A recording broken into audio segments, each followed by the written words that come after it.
அஸ்ஸலாமு அலைக்கும் வரஹ்மத்துல்லாஹி வரகாத்துஹு. கண்ணியமிக்க அல்லாஹ்வின் நல்லடியார்களே, ஹாஜிமார்களே, இஸ்லாமிய சொந்தங்களே, அல்ஹம்துலில்லா சும்மா அல்ஹம்துலில்லா. நம்ம இருக்கக்கூடிய இடம் பார்த்தோன்னு சொன்னாக்க அரஃபால இருக்கக்கூடிய ஜபலே ரஹ்மத் என்று சொல்லக்கூடிய அந்த முக்கியமான இடத்துல நம்ம இருந்துகிட்டு இருக்கிறோம். அல்ஹம்துலில்லா. அல்லாஹு ரப்புல் ஆலமீன் அனைத்து மக்களுக்கும் ஹஜ்ஜி உம்ரா செய்யக்கூடிய பாக்கியத்தை தந்தல்வானாக. இப்போ இங்கே நம்ம ஒரு முக்கியமான ஒரு விஷயத்தை நம்ம சிந்தித்து பார்க்குவதற்காக இங்கே நம்ம இருக்கிறோம். அதாவது இன்றைய காலகட்டத்தில் இன்றைய சூழ்நிலையில பெண்களுடைய நிலைமைகளை சிந்தித்து பார்க்கும் பொழுது மிகவும் நமக்கு வருத்தத்தை அளிக்கின்றது.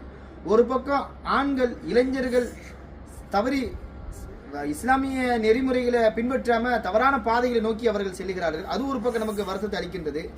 இன்னொரு பக்கம் என்னன்னு கேட்டீங்கன்னா, பெண்களுடைய நிலைமையில பார்க்கும் பொழுது மிகவும் மிகவும் வருத்தத்தை அளிக்கின்றது.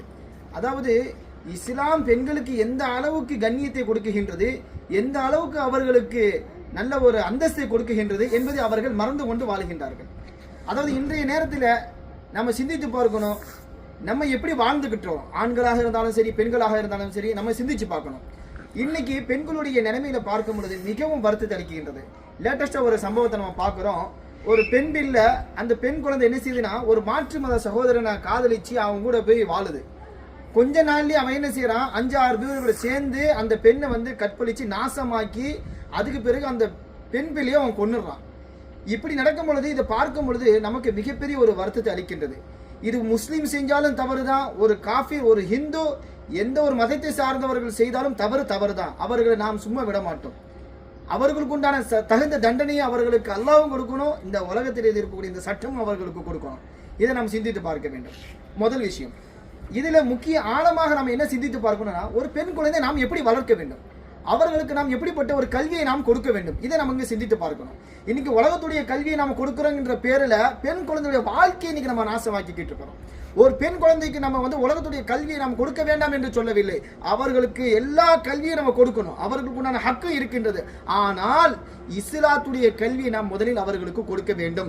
ஆரம்பத்திலிருந்து ஒரு பெண் குழந்தைக்கு நாம் இஸ்லாத்துடைய கல்வியை நாம் கொடுக்க வேண்டும், ஆகிரத்துடைய கல்வியை நாம் கொடுக்க வேண்டும். அல்லாஹ்னா யார் என்று நாம் அவர்களுக்கு சொல்ல வேண்டும், ரசூலுல்லாஹி ஸல்லல்லாஹு அலைஹி வஸல்லம் என்றால் யார் என்று நாம் அவர்களுக்கு சொல்ல வேண்டும், நல்லது கெட்டது என்பதை அவர்கள் நமக்கு புரிய வைக்க வேண்டும். இதையெல்லாம் நாம் அவர்களுக்கு கொடுத்தோம் என்று சொன்னால் அவர்கள் உலகத்தில் எந்த மூலையில் இருந்தாலும் அவர்கள் தவறுகள் செய்ய மாட்டார்கள். அவர்கள் சரியான இலக்கை நோக்கி செல்வார்கள், அவர்கள் சரியான பாதையை நோக்கி செல்வார்கள் என்பதை நாம் உணர வேண்டும். இஸ்லாம் பெண் குழந்தைகளுக்கு நல்ல கண்ணியத்தை அழகான முறையில் கொடுத்துக்கிட்டு இருக்குது. பெருமானார் ஸல்லல்லாஹு அலைஹி வஸல்லம் ஒவ்வொரு நாளும், ஒவ்வொரு பகலும், ஒவ்வொரு இரவும் அவர்கள் இந்த உம்மத்திற்காக துஆ செய்திருக்கின்றார்கள். பெண்களுக்காக அதிகமாக துஆ செய்திருக்கின்றார்கள். ஒரு முறை மஸ்ஜித் நபவியில் ஸல்லல்லாஹு அலைஹி வஸல்லம் அவர்கள் சஜிதாவில் அழுது துஆ கேட்கிறார்கள்.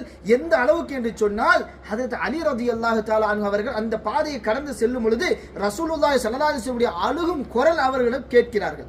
ரசூலுல்லாஹி ஸல்லல்லாஹு அலைஹி வஸல்லம் அழுவக்கூடிய அந்த சப்தத்தை, தேம்பி அழுவக்கூடிய சப்தத்தை ஹஜ்ரத் அலி ரலியல்லாஹு தஆலா அன்ஹு அவர்கள் கேட்கிறார்கள். கேட்ட உடனே அவர்களுக்கு நபி ஸல்லல்லாஹு அலைஹி வஸல்லம் போய் எழுப்புவதற்கு உண்டான தைரியம் இல்லை அந்த நேரத்தில். உடனே ஹஜ்ரத் ஃபாத்திமா ரலியல்லாஹு தஆலா அன்ஹா கிட்ட ஓடி போறாங்க. ஹஜ்ரத் அலி ரலியல்லாஹு தஆலா அன்ஹு அங்க போயிட்டு ஃபாத்திமா ரலியல்லாஹு தஆலா அன்ஹா கிட்ட சொல்றாங்க, உன்னுடைய தந்தை ரசூலுல்லாஹி ஸல்லல்லாஹு அலைஹி வஸல்லம் அவர்கள் தேம்பி அழுது கொண்டிருக்கின்றார்கள் மஸ்ஜித் நபவியில் என்று சொன்ன உடனே ஃபாத்திமா ரலியல்லாஹு தஆலா அன்ஹா விறுவிறு என்று என்ன செய்றாங்க, ஓடி வராங்க. ஓடி வந்து என்ன செய்யறாங்கன்னா, இந்த ஷோல்டர் பக்கம் இப்படி கை வைக்கிறாங்க. உடனே ரசூலுல்லாஹி சொல்றாங்க, ஃபாத்திமா என் மகளே வந்துட்டியா, நீ இந்த உம்மத்துக்காக, இந்த பெண்களுக்காக துஆ செய்யுன்னு சொல்லி என்ன செய்யறாங்கன்னா சஜ்தால துஆ செய்ய ஆரம்பிக்கிறாங்க.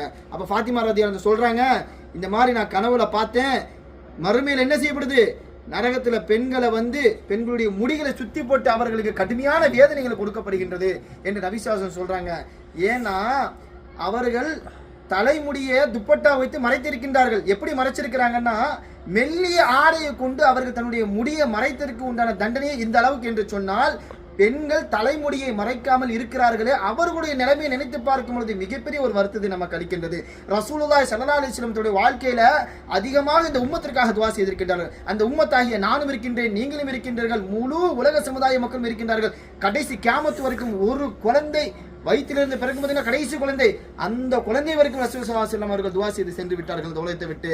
ஆகிய நம்ம சிந்தித்து பார்க்கணும், ரசூலுல்லாஹி ஸல்லல்லாஹு அலைஹி வஸல்லம் தன்னுடைய மகள் ஃபாத்திமாவுக்காக அதிகமாக துஆ செய்தல் கிடையாது. தன்னுடைய தந்தை தாய்க்காக அவர்கள் ஸல்லல்லாஹு அலைஹி வஸல்லம் அதிகமாக துஆ செய்ததை நம்ம எங்கேயுமே நம்ம பார்க்க முடியாது. தன்னுடைய மனைவிமார்களுக்காக அதிகமாக துஆ செய்த சரித்திரம் எங்கேயுமே நம்ம எடுத்து பார்க்க முடியாது. ஆனால் முஹம்மது ஸல்லல்லாஹு அலைஹி வஸல்லம் உம்மத்துக்காக தினமும் துஆ செய்து நாம் பார்க்க முடியும். ஆகையால இன்ஷா அல்லாஹ் நாம் ரசூலுல்லாஹி ஸல்லல்லாஹு அலைஹி வஸல்லம் உம்மத்தில் இருக்கிறோம் என்பதை நாம் சிந்தித்து பார்க்க வேண்டும். நாம் அல்லாஹ்வுடைய நல்லடியார்கள் ஆக வேண்டும் என்பதற்காக இது போன்ற நிறைய உலமாக்கள் பயான் செய்கிறார்கள். நிறைய தப்லீக் ஜமாத்தில் நிறைய விதமான எல்லா விதமான பயான்கள் செய்கிறார்கள். நல்ல பாதையில் நோக்கி அழைக்கின்றார்கள். ஆனால் என்ன நடக்குது என்று சொன்னால் எல்லா விஷயத்தையும் நம்ம மறந்து இன்னைக்கு வாழ்ந்து கொண்டிருக்கின்றோம். ஆகையால இது போன்ற விஷயங்கள்ல நம்ம மிகவும் கவனமாக இருக்க வேண்டும். அல்லாஹ் ரப்புல் ஆலமீன் நம் அனைவருக்கும் நல் வழியை அல்லாஹ் ஏற்படுத்த வேண்டும். தவறான பாதையில் இருந்து செல்வதிலிருந்து அல்லாஹ் நம் அனைவரையும் பாதுகாக்க வேண்டும். ஏனென்று கேட்டால் இந்த வாழ்க்கை இருக்கின்றதே சொற்பமான ஒரு வாழ்க்கை. இந்த வாழ்க்கை நமக்கு இருக்கின்றது, இது ஒரு நீண்ட வாழ்க்கை கிடையாது. அல்லாஹ் ரப்புல் ஆலமீன் குர்ஆன்ல சொல்லி காட்டுகின்றான், அல் மாலு வல் பனூன் ஜீனத்துல் ஹயாத்துத் துன்யா. இந்த உலகத்தில் இருக்கக்கூடிய குழந்தை செல்வமும் நமக்கு இருக்கக்கூடிய பொருளாதாரம் இது எல்லாமே இந்த உலகத்துக்கு அலங்காரம் என்று அல்லாஹ் நமக்கு சொல்லி காட்டுகிறான். நிலையாக நிறுத்த இருக்கக்கூடியது நம்மளுடைய நல் அமல்கள் தான் நிலையாக இருக்கும். ஆகையால இன்ஷா அல்லாஹ் பெண் குழந்தைகள் ரொம்ப கவனமாக இருக்க வேண்டும். பல பேர் பலவிதமாக நம்மிடம் பழகுவார்கள். ஆனால் எந்த இடத்திலையும் நாம் இஸ்லாத்தை விட்டு நாம் வெளியேறக்கூடாது என்பதை நாம் மிகவும் கவனமாக இருக்க வேண்டும். நமது தாய் தந்தை எந்த நல் பாதையை நோக்கி நமக்கு வழி காட்டுகிறார்களோ அந்த நல் வழியை நோக்கி நாம் இன்ஷா அல்லாஹ் செல்ல வேண்டும். ஆகையால் அல்லாஹ்விடத்தில் நாம் அதிகமாக துஆ செய்கிறோம். இன்ஷா அல்லாஹ் இந்த அரஃபாவுடைய இடத்தில் அல்லாஹ் ரப்புல் ஆலமீன் நம்முடைய வாழ்க்கையை சீரும் சிறப்புமாக ஆக்கி அருள் செய்வானாக. அல்லாஹ் ரப்புல் ஆலமீன் யார் யாருக்கெல்லாம் குழந்தை பாக்கியம் இல்லாமல் இருக்கின்றார்களோ அவர்களுக்கு நல்ல குழந்தை பாக்கியத்தை அல்லாஹ் ரப்புல் ஆலமீன் தந்தருவானாக. யார் யாருக்கெல்லாம் திருமணம் முடியாமல் இருக்கின்றார்களோ அவர்களுக்கு தகுந்த ஜோடி அல்லாஹ் ரப்புல் ஆலமீன் ஏற்படுத்தி தருவானாக.